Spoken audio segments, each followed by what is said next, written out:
Ok, bonjour tout le monde. Coucou, est-ce que vous m'entendez bien? Dites-moi si le son est correct, s'il vous plaît. Bonjour à tous.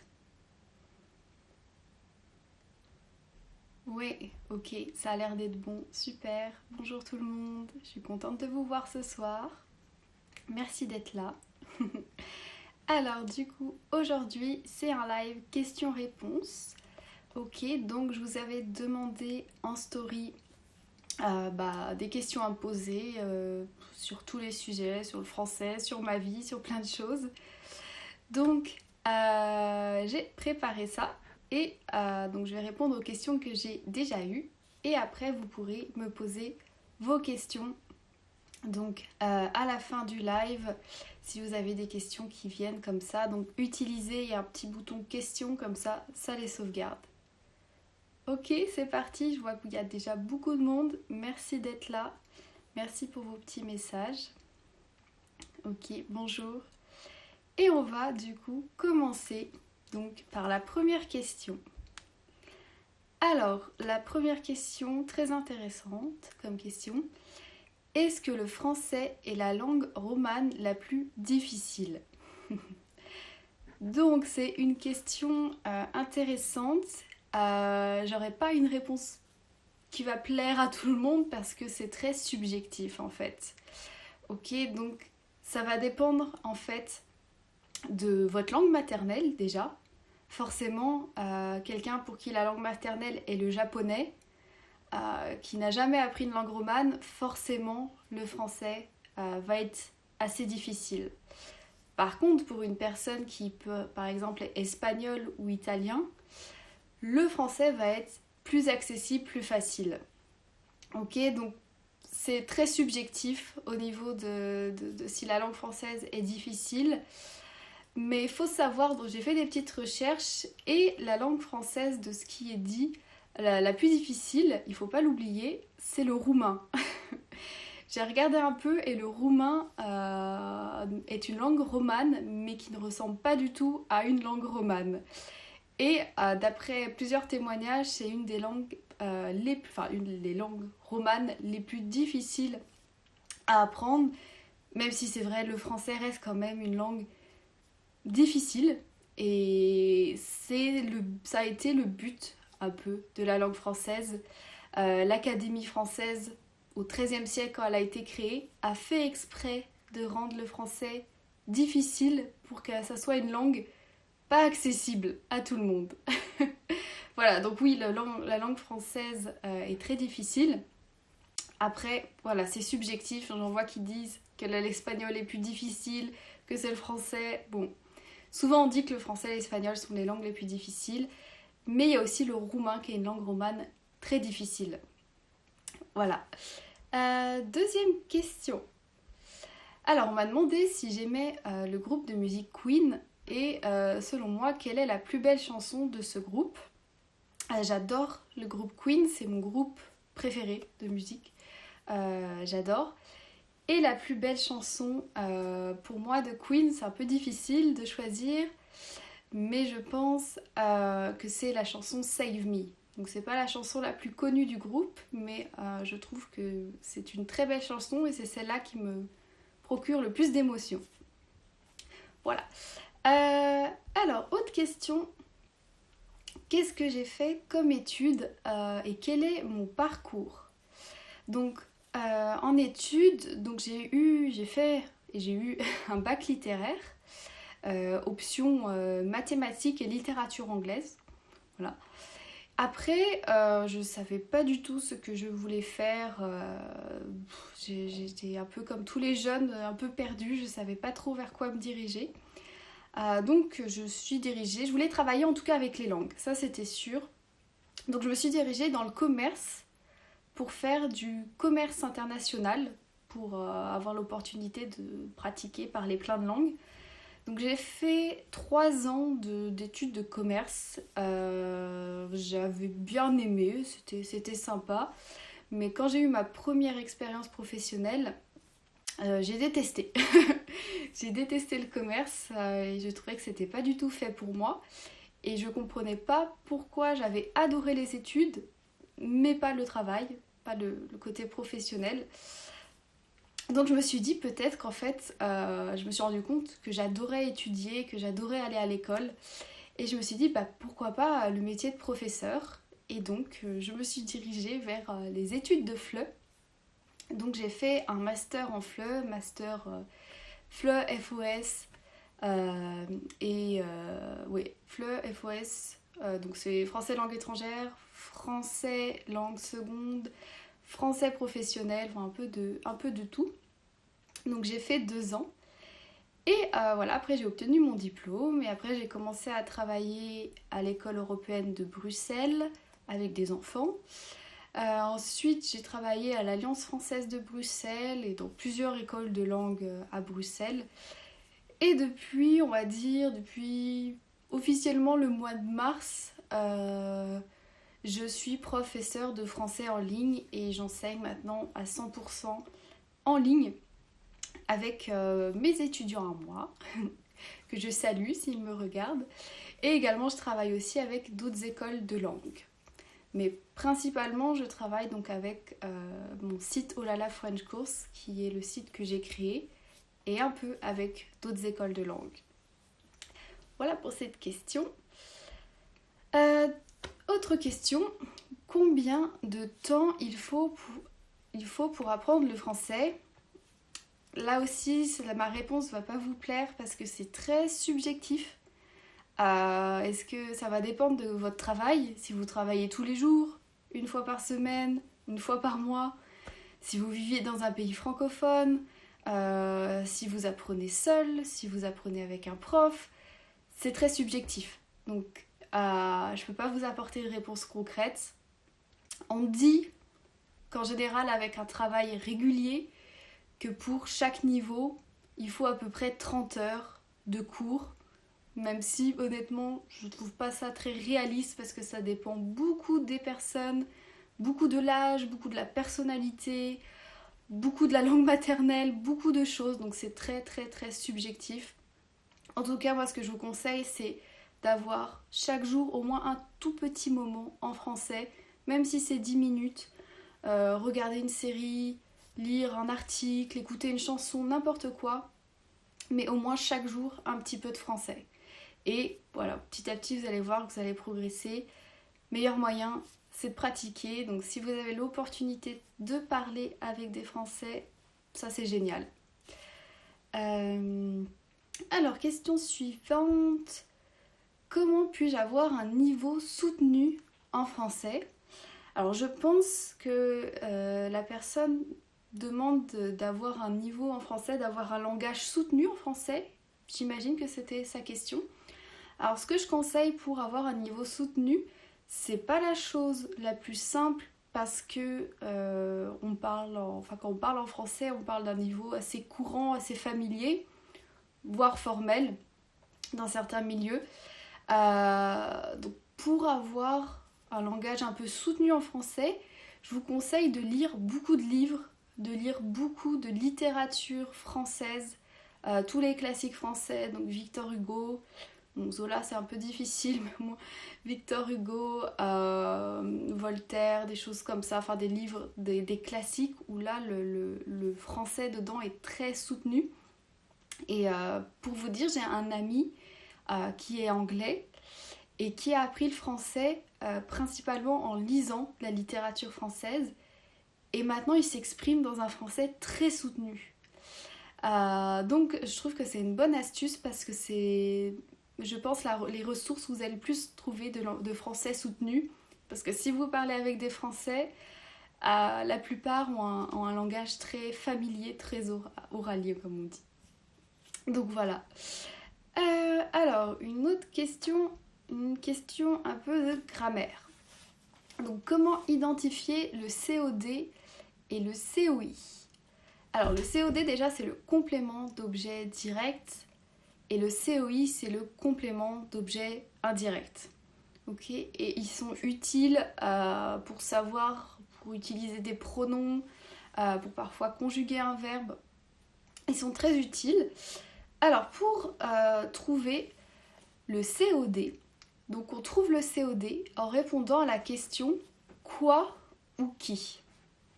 Par exemple, la phrase le chien mange un os. Le chien mange un quoi? Un os. Donc le COD c'est un os. Voilà. Donc vous, quand vous avez une phrase, vous utilisez quoi? Donc sujet plus verbe plus quoi pour trouver le COD. Le chien mange quoi? Le chien mange un os. Et pour le COI, alors je vais retrouver ma petite fiche. Hop. Où est-ce qu'elle est, ma petite fiche? Je la trouve pas. Ok, j'espère que je l'ai. J'ai l'impression que je l'ai pas dans mes images. Tant pis. Donc pour vous expliquer, le COI, il faut répondre à la question à quoi ou à qui. Ok. Par exemple, si je vous mets la phrase la fille pense à son chien, je vous écris ça dans le chat. Ok. Donc si je mets la fille pense à son chien, ok. Donc je vais poser la question, la fille pense à qui? À son chien. Et là, je trouve le COI. Le COI, en fait, c'est souvent le complément après une construction qui se construit avec à, la préposition à ou au ou à la, etc. Okay, donc la fille pense à son chien, la fille pense à qui? À son chien. Donc le COI, c'est à son chien. Ok, hop, je vais supprimer ce commentaire. Ensuite, question suivante, comment améliorer mon vocabulaire? Alors, pour améliorer le vocabulaire, il y a plusieurs astuces. Déjà, je conseillerais de regarder beaucoup de séries et de films en français. Ok. Donc, de regarder, voilà, si vous avez Netflix, il y a le choix, je pense. Et de bien se concentrer et n'hésitez pas à noter, donc mettre les sous-titres et de noter le vocabulaire que vous entendez. Ce qui est utile aussi dans les séries, c'est que vous voyez le vocabulaire mis en application dans une situation réelle. Donc c'est parfait pour apprendre du vocabulaire. Aussi lire des articles de presse. Donc il y en a des plus simples. Si vous avez un niveau débutant, lisez des blogs ou des sites pour les enfants. N'ayez pas honte de lire des contenus pour enfants. Comme il y a un très bon site qui fait articles et vidéos, c'est Un jour, une actu. Moi j'adore leur contenu. C'est vraiment super. Je vous le mets en commentaire. Hop, ouais, j'épingle. Un jour, une actu. Donc ils font des petites vidéos avec des dessins pour expliquer des choses très variées, des sujets variés et d'actualité pour les enfants. Mais en vrai, c'est aussi super pour les adultes. Donc n'hésitez pas à regarder ça. Et aussi, pour le vocabulaire, honnêtement, utilisez des applications du style Duolingo, les choses comme ça. Monkey, quelque chose. Des applications pour apprendre le français. Elles sont bien, je trouve, pour améliorer son vocabulaire, si c'est votre objectif. Pour ce qui est de pratiquer la grammaire, les choses comme ça, je les trouve pas top. Mais pour le vocabulaire, elles sont plutôt bien, ces applications, pour apprendre le vocabulaire. N'hésitez pas aussi à avoir toujours sur vous, moi j'ai ça, un petit carnet. Et dès qu'il y a un nouveau mot en français, vous le notez dans votre carnet. Okay, comme ça, ça reste, ou votre téléphone dans les notes. Moi j'aime bien old fashion, j'aime bien écrire. Pour retenir. Ok, donc c'est vraiment pas mal si vous avez une mémoire visuelle surtout. Ok, alors, question suivante. Quelle est la différence entre penser à et penser de? Donc ici on a un verbe qui se construit avec deux prépositions différentes et il ne signifie pas la même chose en fonction de la préposition. Ok. Alors penser à quelqu'un ou quelque chose, signifie qu'on a cette personne ou cette chose dans l'esprit. Ok? On réfléchit à ça. Penser à quelqu'un ou penser à quelque chose. Ok? Par exemple, je pense à ce que je vais manger ce soir. Ok? C'est dans ma tête, par exemple. Alors que penser de quelqu'un ou penser de quelque chose, bon, j'ai mis en abréviation hein, pour que le texte soit mieux, ne vous inquiétez pas. Donc penser de quelqu'un ou penser de quelque chose signifie en fait donner son avis sur ce quelqu'un ou sur ce quelque chose.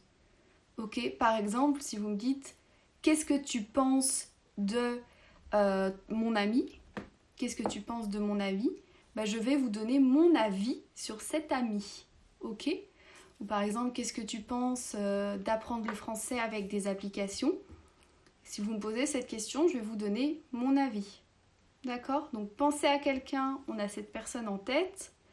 Penser de quelqu'un ou de quelque chose, on a plutôt donné son avis sur cette personne. Ok? Alors ensuite, quelle est la différence entre revenir, retourner, rentrer, repartir? Ok? Donc j'avais fait un post Instagram dessus. Donc je vais remettre mon post parce que voilà, je vais réutiliser ce que j'ai fait et je vais vous expliquer.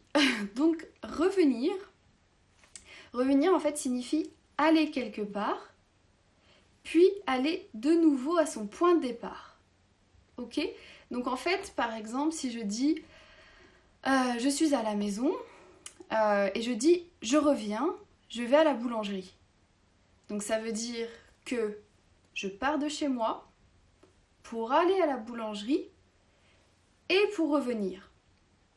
Ok, donc on vise le point de départ, c'est-à-dire qu'on va à un point B, mais pour revenir au point A. Ok, retourner. Donc retourner, c'est aller de nouveau quelque part sans forcément revenir au point de départ. Et là, on vise le point de destination. Ok, par exemple, si je suis chez moi, je dis « Ah, je retourne à la boulangerie ». Quand je dis « je retourne à la boulangerie », je précise pas si je vais revenir à la maison. Je précise pas combien de temps je vais être là-bas. Ok, donc je vais quelque part, je retourne à un endroit où je suis déjà allée. Je suis allée à la boulangerie, je suis allée chez moi et je retourne à la boulangerie. Ok, c'est très subtil hein, la différence. Rentrer. Donc rentrer, donc souvent on a le verbe entrer, okay, qui signifie d'aller dans un lieu, d'entrer dans un lieu. Et le R signifie souvent encore, retourner une fois. Donc rentrer, c'est entrer de nouveau dans un lieu habituel où on est supposé être au moment même. Okay, par exemple, je rentre dans un magasin, bah, j'avais prévu d'aller dans ce magasin et j'y suis, ou je rentre chez moi.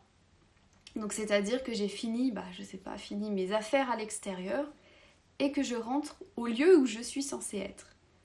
Ok, rentrer. Et le dernier, repartir. Donc repartir, c'est partir de l'endroit où on vient d'arriver. Ok, donc par exemple, je suis chez moi, je vais à la boulangerie et je repars, hop, direct de la boulangerie. Mais il n'y a pas un sens de revenir au point de départ. Je peux par exemple aller à la boulangerie et aller à la boucherie. Okay, repartir de la boulangerie pour aller à la boucherie par cœur. Okay, donc c'est une autre façon de dire de partir d'un endroit sans forcément parler du point de départ, mais de partir du point de destination à un autre endroit. Ok, donc c'est très subtil la différence. Vous prenez pas trop la tête avec ça, même je suis sûre que des fois on les utilise mal, même en tant que francophone. Voilà, c'est vraiment très subtil. Essayez peut-être pendant une semaine de dire ok, je vais utiliser ces verbes correctement et essayez de trouver des exemples. Par exemple, vous êtes à l'université, vous allez chez vous, et ben là vous dites ah oui, bah je rentre chez moi. Ok. Ou si vous êtes chez vous et vous devez retourner à l'université, vous dites ah oui, je retourne à l'université. Ok, le plus important parce que là vous avez peut-être compris la différence, mais vous savez pas comment l'utiliser. Donc essayez de mettre ça en application, c'est la meilleure solution. Ok. Alors ensuite, j'ai une question. Est-ce que l'Ardèche, c'est cher? Donc l'Ardèche, c'est là où je vis actuellement. C'est un département français qui est presque dans le sud de la France, dans le sud-est. Donc pas très loin de Lyon, Valence, du Puy-en-Velay, si vous connaissez un peu. C'est rien, mon chat. Donc l'Ardèche, c'est là où je vis en ce moment, depuis 2 mois. Avant, je vivais en Belgique et on m'a demandé si c'était cher la vie en Ardèche. Pareil, ici, c'est très subjectif. Qu'est-ce qu'on appelle cher? Si c'est cher par rapport à la Belgique, pas du tout. La Belgique est un pays très cher. La France est un peu moins cher. Alors l'Ardèche, c'est un département où il n'y a pas de grandes villes. Comme par exemple dans le Rhône, il y a Lyon. En Île-de-France, il y a Paris. Dans le sud, on a Nice, Marseille, Cannes. On a des grandes villes. L'Ardèche, c'est de la campagne. Il n'y a pas beaucoup de grandes villes. Il y a quelques villes, mais pas de grandes villes. Et forcément, quand on est dans un département où il n'y a pas de grandes villes, c'est un peu moins cher. Ok, je parle surtout au niveau immobilier, d'accord? Parce que au niveau de la vie de tous les jours, au niveau de la France, ça reste la même chose, les prix. Il n'y a pas de grande différence. Mais en tout cas, au niveau de l'immobilier, ça reste pas très cher parce que c'est pas trop dans le sud et il n'y a pas une grande ville. Donc non, je dirais pas que c'est cher. Donc après, il faut voir par rapport à quoi vous parlez. Voilà. Alors ensuite, question, dans quel pays parle-t-on français? Alors là, il y a une très bonne question et il y a une réponse aussi qui va être longue. Je connais pas par cœur tous les pays où on parle français. Mais par contre, j'avais écrit un article de blog sur ça. Donc je vous mettrai le lien après le live en story de cet article où il y a 25 destinations où on parle français. Ok? Donc il y a beaucoup de pays francophones, de pays qui ont le français comme deuxième langue. Vraiment beaucoup, donc vous avez le choix vraiment. Les principaux, évidemment, on a la France, la Belgique, le Canada, la Suisse, on a certains pays d'Afrique, on a les dom-toms qui sont des territoires d'outre-mer français, il y en a en Océanie, il y en a en Amérique, il y en a en Afrique, il y en a partout. Ok, donc je vous mettrai le lien de mon article de blog qui est sur mon site olalafrenchcourse.com. Je vous enverrai ça en story si ça vous intéresse de voir les pays où on parle français. Alors ensuite, deuxième question, donc quelle est la différence entre par et pour? Là vraiment c'est un cours de grammaire pour cette question, donc enfin c'est pas que c'est un cours de grammaire, c'est qu'il y a énormément d'exceptions. Donc je vais vous dire en général, pas pour faire 1 heure de théorie. En général, par exprime la cause ou le moyen, ok, et pour exprime le but, ok. Mais j'ai mis qu'il y a beaucoup d'exceptions. Comme vous savez, en français, c'est une langue d'exception. Et il y en a énormément. Donc ça serait intéressant par contre que je fasse un article ou un post dessus. C'est une très bonne idée. Mais voilà, en vidéo, c'est pas non plus très intéressant parce que c'est de la théorie. Je vais un peu vous endormir. Donc je préfère répondre une réponse générique. Et peut-être faire un post plus tard. Ok. Alors, question suivante. Pouvez-vous recommander des chansons en français? Pareil, il y en a beaucoup. Ce que je vais aussi vous faire, c'est que j'ai un article sur des chansons françaises des années 60 aux années 80. Il y a plusieurs chansons, j'avais créé des playlists sur Spotify. Donc après le live, je vous mets en story ces playlists. Et j'ai aussi un e-book gratuit où dedans je répertorie plein d'artistes français, un peu mes préférés et par genre. Je mets aussi plein d'idées de séries, de films, de sites internet pour apprendre le français, de livres pour apprendre le français. Donc pareil, je vous envoie ça en story, je ne peux pas le faire dans le live. Je vous envoie ça en story à la fin du live, comme ça vous aurez plein de ressources. Alors, question suivante. Quelle est la différence entre je vous prie et je vous en prie? Alors là, la différence, bon, elle est assez simple, c'est qu'il y a une phrase où il y a un pronom et une phrase où il n'y a pas de pronom. Donc la phrase, c'est prier de quelque chose. Je vous prie de quelque chose. Par exemple, je vous prie de vous asseoir. Ok. Et je vous en prie, bah en fait, on a mis un pronom, le pronom en, que tout le monde aime. Et ce pronom en, j'ai souligné, il remplace de quelque chose.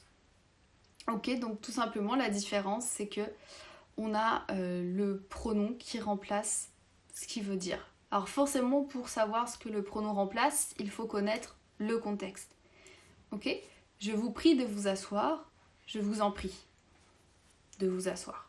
Voilà, tout simplement. Et une autre question. Quelle est la différence entre bonsoir et bonne soirée? Très bonne question aussi, c'est un peu comme bonjour et bonne journée. Alors, bonsoir, on le dit comme introduction. Ok? C'est-à-dire, je vais donner un exemple, je rentre dans un magasin. Je rentre, c'est la première fois que je rentre de ce magasin et que je vois la vendeuse. Donc, je lui dis bonsoir. Ok? Donc, c'est la manière de saluer une personne comme introduction. Ah, pardon, et je me suis trompée, c'était bonne soirée. Et on dit bonne soirée comme conclusion. Ok? On peut le dire aussi comme introduction. Donc bonne soirée, c'est comme en tant que conclusion. Donc je sors du magasin et là je dis bonne soirée, au revoir. Ok? Donc c'est ça la différence. Bonsoir introduction, bonne soirée comme conclusion. Ok? Comme bonjour, c'est une introduction. Bonne journée, c'est une conclusion. Et en général, c'est assez poli de le dire. Voilà. Ok, donc c'était tout pour les questions que j'ai reçues par message. Donc maintenant, je vais répondre à vos questions en direct. Alors, je vois des questions que j'ai déjà. Alors, quel type est très facile à pratiquer la langue? Quel type de quoi? Je comprends pas trop la question. Comment je peux avoir l'accent français? Mon niveau est presque avancé, si je me permets de le dire. Alors c'est cette question-là. Alors là aussi, c'est une question, c'est subjectif parce que tu veux quel accent français?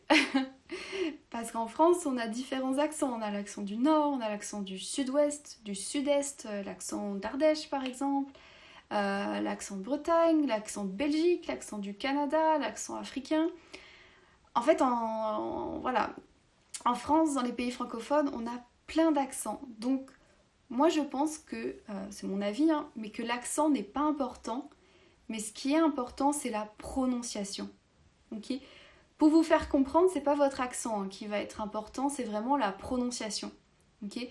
Moi, par exemple, il y a des fois, si un Québécois me parle ou quelqu'un qui vient même de Toulouse, je vais avoir peut-être un petit peu plus de mal à comprendre, mais je vais devoir un peu me concentrer pour bien comprendre ce qu'il dit. Alors qu'il est français. Donc l'accent, ça veut vraiment rien dire. Ok, le plus important, prononciation. N'hésitez pas à bien articuler vos mots, vos phrases, vos syllabes. Et surtout, n'hésitez pas à parler doucement. Ok, ce n'est pas une honte. Je sais que quand on parle français, on a peur, on veut que ça soit rapide et hop, s'en débarrasser. Mais parlez doucement pour bien vous faire comprendre. Ok, l'accent n'est pas très important, vraiment la prononciation. Ok, alors question suivante. Alors j'ai une question dans une langue, je ne comprends pas cette langue, je suis désolée. Est-ce que j'ai déjà visité le Mexique? Non, j'ai pas visité le Mexique, mais j'aimerais bien.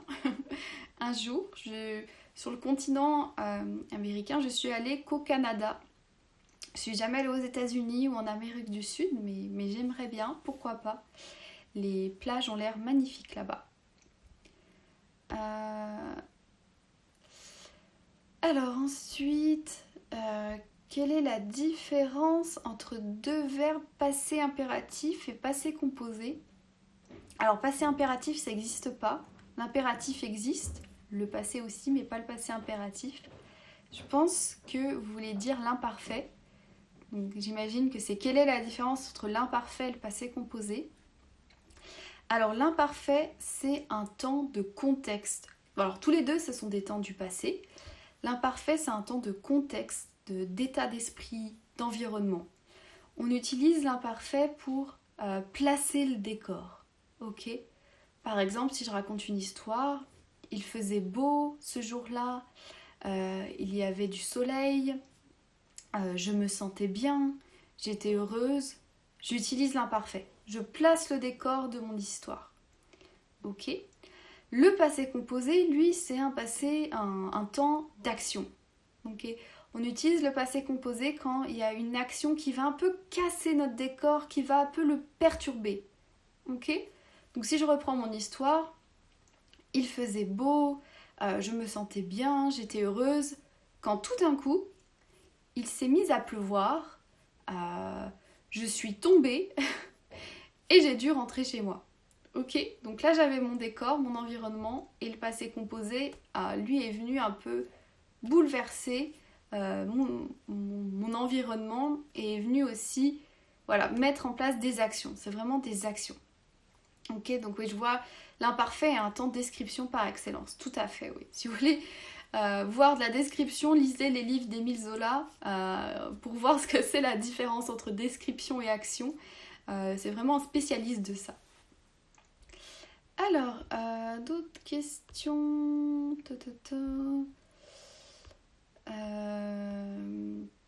Quel est mon film préféré? C'est une question. Alors, pour être honnête, je suis pas très fan du cinéma français. Oui, je sais, pourtant je suis française, c'est pas bien.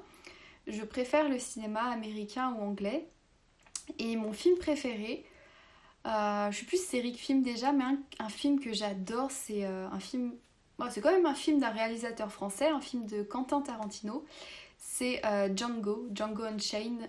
C'est vraiment mon film préféré, je l'adore. Voilà, mais en film français, je suis assez difficile sur ça. Je dirais peut-être L'Arnaqueur. J'aime beaucoup ce film avec Romain Duris. L'Arnaqueur, c'est plutôt un beau film. Vous avez beaucoup de questions.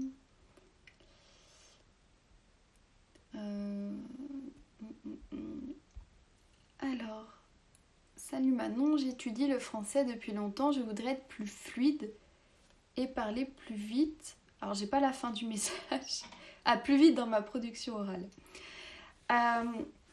Pour être honnête, il n'y a pas de secret, il faut pratiquer. Le meilleur moyen de progresser en français, c'est vraiment par la pratique. Donc, pour pratiquer les 4 compétences, expression écrite, expression orale, compréhension écrite, compréhension orale. Compréhension orale, écouter du français, de la musique, des séries, des films, écouter des conversations. Compréhension écrite, lire beaucoup, lire des articles, lire des BD, lire des livres. Expression orale, parler, essayer de parler. Alors je sais que c'est pas la chose la plus facile quand on n'a pas de francophone avec soi. Aller sur des applications comme HelloTalk, Live, des applications pour trouver des gens avec qui parler. Rejoignez des groupes de conversation. Essayez d'être créatif si vous vivez pas dans un pays francophone et même si vous vivez dans un pays francophone. Et expression écrite, écrivez. Écrivez dans un carnet, écrivez votre journée, résumez votre journée en français, écrivez des petites histoires, écrivez des mails. Faut être assez créatif en fait et innover dans son apprentissage.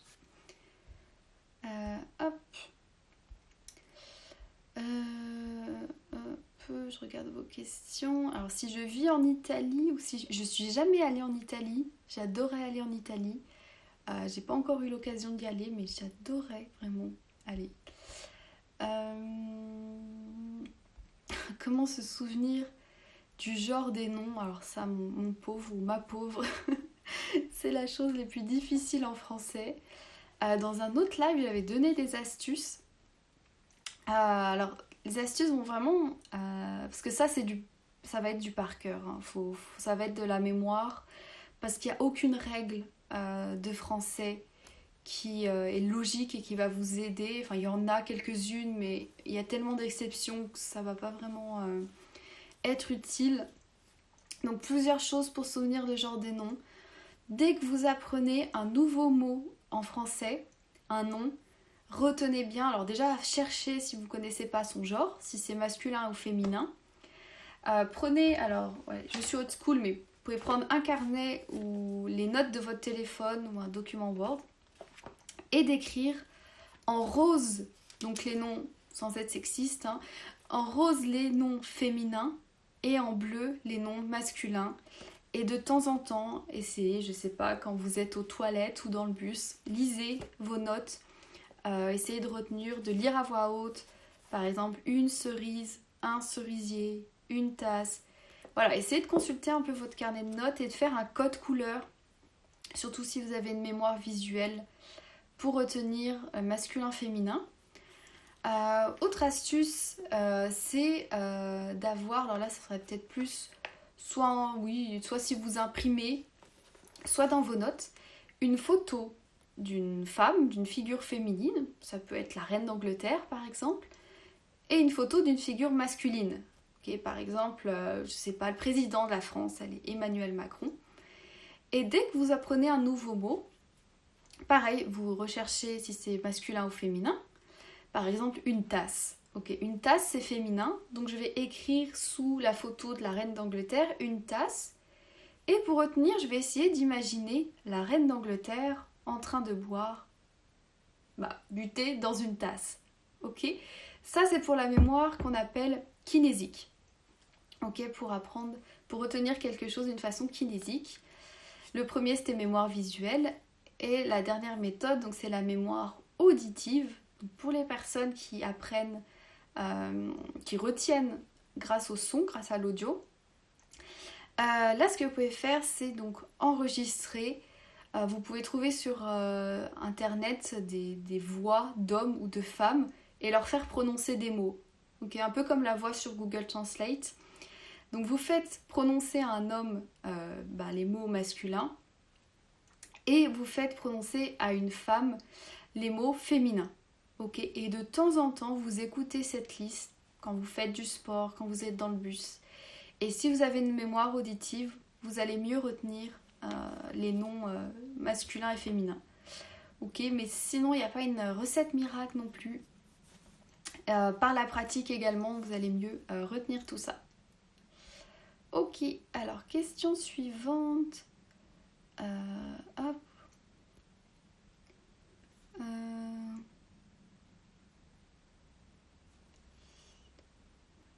Je regarde, alors des fois il y a des choses, par exemple le subjonctif, oui, quelle est la question? Parce que si vous voulez que je vous apprenne le subjonctif, on va falloir au moins 36 heures devant nous. C'est une question très, très, très intéressante, très profonde. Pensez-vous qu'aujourd'hui les jeunes s'intéressent ou non à la politique et pourquoi? Je sais pas quoi vous dire, j'espère, peut-être pas assez malheureusement, peut-être c'est parce qu'on manque de maturité quand on est un peu jeune, donc on ne s'intéresse pas assez à la politique. La politique c'est souvent considéré comme quelque chose de vieux, de poussiéreux, en même temps dans le monde politique c'est souvent que des vieux, donc les jeunes n'ont pas vraiment envie de s'intéresser à ça, mais je trouve ça très intéressant de s'y intéresser pour... c'est dans le monde dans lequel on vit. Après, moi, ce que j'aime beaucoup, c'est pas vraiment la politique, mais c'est l'histoire. Il y a toujours de la politique dans l'histoire, mais je trouve que de comprendre l'histoire d'un pays, du monde, ça aide à comprendre la politique d'aujourd'hui et à comprendre comment le monde fonctionne. Mais voilà, après, je ne suis pas spécialiste dans la catégorie.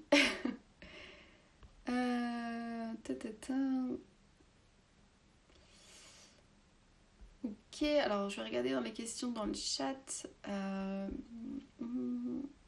Alors le secret pour améliorer l'accent, j'ai déjà dit. L'accent, c'est, voilà, comme j'ai dit, il y a des accents Belgique, Canada, dans le sud-ouest, dans le nord de la France. Ça veut rien dire améliorer son accent. Il n'y a pas d'accent parfait. Moi, ce que je vous conseille, c'est surtout d'améliorer votre prononciation. Alors, les avantages d'apprendre le français, oh, il y en a beaucoup. Déjà, alors ça peut être professionnellement, ça peut apporter beaucoup de possibilités de parler français, surtout en Europe. Hein. Ça peut faire avoir une perspective internationale, d'apprendre une langue aussi cérébralement, pardon, c'est très bon. Voilà, l'apprentissage des langues, de faire travailler votre cerveau. Votre cerveau, c'est un muscle. Donc plus vous allez apprendre des nouvelles choses, plus voilà, votre vision du monde des choses va se développer. Donc c'est très intéressant cérébralement, psychologiquement. Et après, l'apprentissage le français, il est parlé dans beaucoup de pays. Donc vous pouvez voyager et parler de français avec plein de monde. Je me rends compte qu'il y a beaucoup de personnes qui ont quand même quelques notions de français. Par exemple, si on va au Portugal, j'avais vu un reportage où des Portugais, voilà, n'importe qui savait au moins dire 2-3 mots en français et je trouvais ça vraiment génial. Et voilà, apprendre une langue, c'est aussi apprendre une nouvelle culture, c'est plein d'avantages, vraiment plein d'avantages. Alors ensuite, autre question.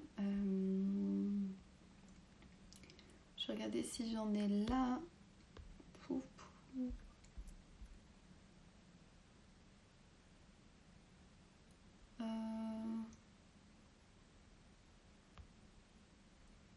Hop, alors je regarde toutes vos questions. Bon, après, il y en a des questions qui sont assez répétitives, donc je ne vais pas me répéter, sinon vous pouvez regarder le live, le replay. Quelle est la différence entre le soleil et la lune?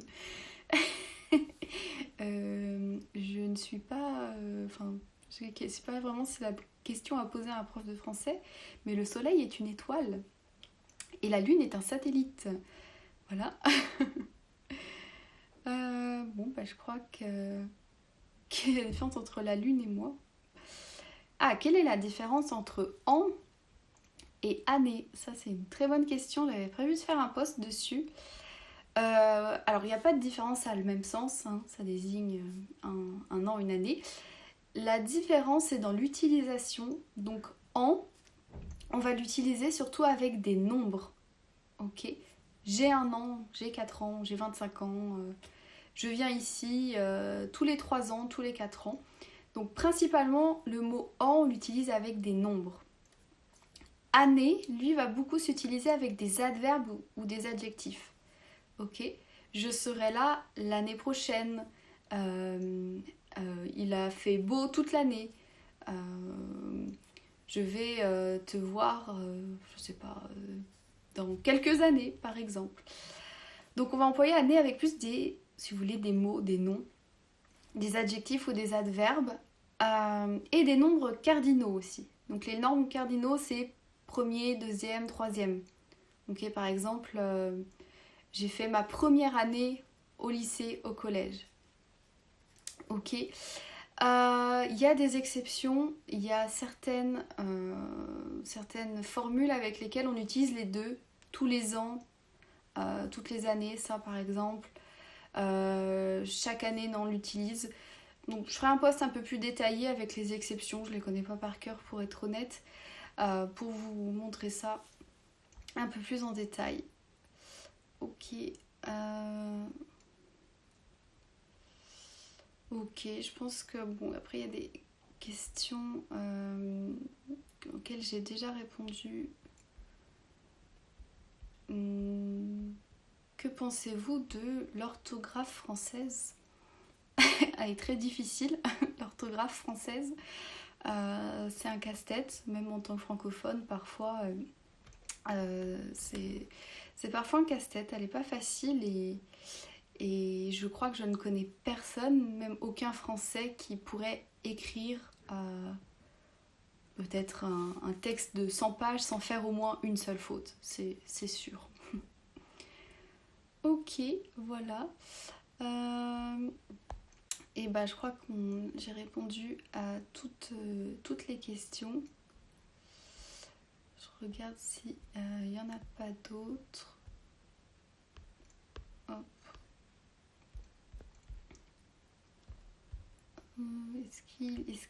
Est-ce qu'il y a un piège d'apprendre le français rapidement? Alors qu'est-ce que ça veut dire rapidement? Je pense que faut vraiment apprendre le français à son rythme. Il faut pas se mettre la pression. Il y a des jours où ça va aller, il y a des jours où ça ne va pas aller, comme pour tout. Est-ce qu'on peut apprendre le français, je veux dire, en quelques mois, quelques années? Ça, non, je pense pas. Le moyen pour apprendre le français le plus vite, c'est ce qu'on dit souvent, c'est l'immersion linguistique, c'est-à-dire de vivre dans un pays francophone et d'être tous les jours confronté à la langue. Ça, c'est le moyen le plus rapide. Mais quand je dis rapide, ça peut prendre peut-être des années. Donc, ouais, c'est pas... Voilà, tout est relatif en parlant de rapidité. Ok, alors mon adresse email, donc vous pouvez la retrouver sur mon profil si vous voulez m'envoyer un message. Vous pouvez toujours m'envoyer un message privé si vous voulez. Alors j'ai un problème quand je parle en français, j'imagine.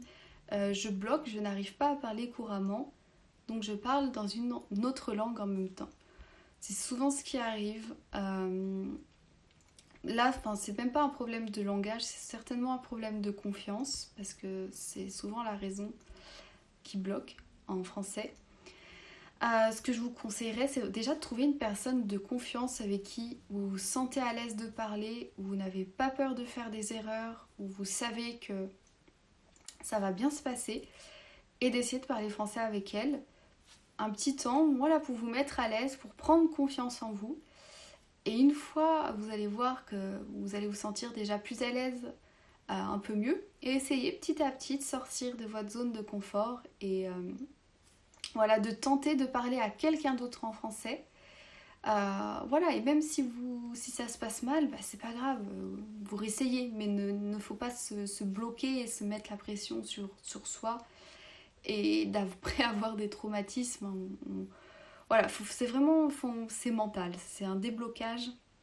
Il faut un peu se dire de ne pas avoir peur de faire des erreurs. Je sais que c'est difficile, hein, mais de s'en foutre de ce que pensent les autres et voilà, faites-le pour vous. De toute façon, les autres, bah voilà, qui vous jugent pas, il faut le faire, sinon vous n'allez jamais avancer dans votre vie, surtout en français, dans l'apprentissage du français. C'est le seul moyen. Voilà. Ok. Et ben, je crois que j'ai répondu à toutes les questions. Hop, je regarde juste s'il n'y en a pas ici. Comment tu... Comment tu dis souvent pain au chocolat, croissant au chocolat ou chocolatine? Ben moi je suis team pain au chocolat. Voilà. Mais je n'ai rien contre les gens qui disent d'une autre façon. Je comprends pas pourquoi il y a une guerre avec ça. Chacun dit comme il veut. Il n'y a pas de meilleure, de moins bonne façon. Ça, en plus, je trouve ça intéressant d'avoir chacun sa propre façon de le dire. C'est très fort au niveau de la région. Je trouve ça très intéressant d'entendre quelqu'un dire chocolatine. Je me dis, ah, lui, il est du sud-ouest. Et voilà, je trouve ça sympa. Par exemple, en Belgique, on dit coucou au chocolat. Et voilà, quand j'entends quelqu'un dire ça, je dis, ah, un Belge. Voilà, c'est pas... Il faut pas qu'il y ait une guerre sur des choses aussi futiles que ça. Il y a déjà assez de problèmes comme ça dans le monde. Ok, alors oui, vous inquiétez pas, le live sera enregistré et sera disponible. Qu'est-ce que je pense de la réforme orthographique? Il y en a plusieurs des réformes orthographiques, ça dépend lesquelles. Il y en a des fois que je trouve un peu bêtes. Il y en a des fois... En fait, mon avis est un peu partagé. Je me dis que la langue française, si on prend la langue française d'il y a 100 ans, 200 ans, 300 ans, elle était différente de maintenant. Donc une langue, ça évolue, c'est fait pour évoluer. Donc voilà, peut-être que la réforme orthographique aide la langue à évoluer.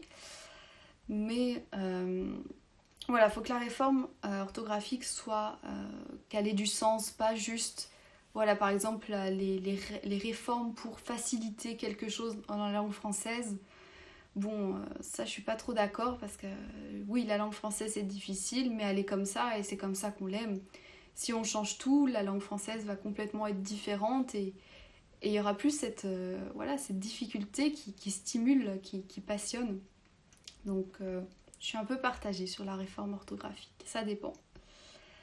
Ok, voilà. Donc, ça va être la fin. De toute façon, il ne reste pas beaucoup de temps sur le live. On n'a qu'une heure. Donc voilà, merci à tous d'être présents. Il y a eu beaucoup de monde. C'était vraiment super. J'ai vraiment beaucoup aimé répondre à vos questions. C'est vrai que je dois plus faire de live comme ça. Vous me l'avez dit, mais j'ai pas beaucoup de temps, mais j'essaye. C'est très sympa de répondre à vos questions, c'est très intéressant aussi. Et vraiment merci de me soutenir, vraiment merci beaucoup et d'être présent sur le live. Et je vous mets en story donc après les liens enfin, des différentes choses dont j'ai parlé dans le live. Je mets le live en replay également. J'espère que je vais bien pouvoir l'enregistrer, qu'il n'y aura pas un petit bug. Voilà, je vous souhaite une très bonne soirée ou bonne journée ou voilà, peu importe où vous êtes dans le monde. Merci d'avoir été là. Au revoir.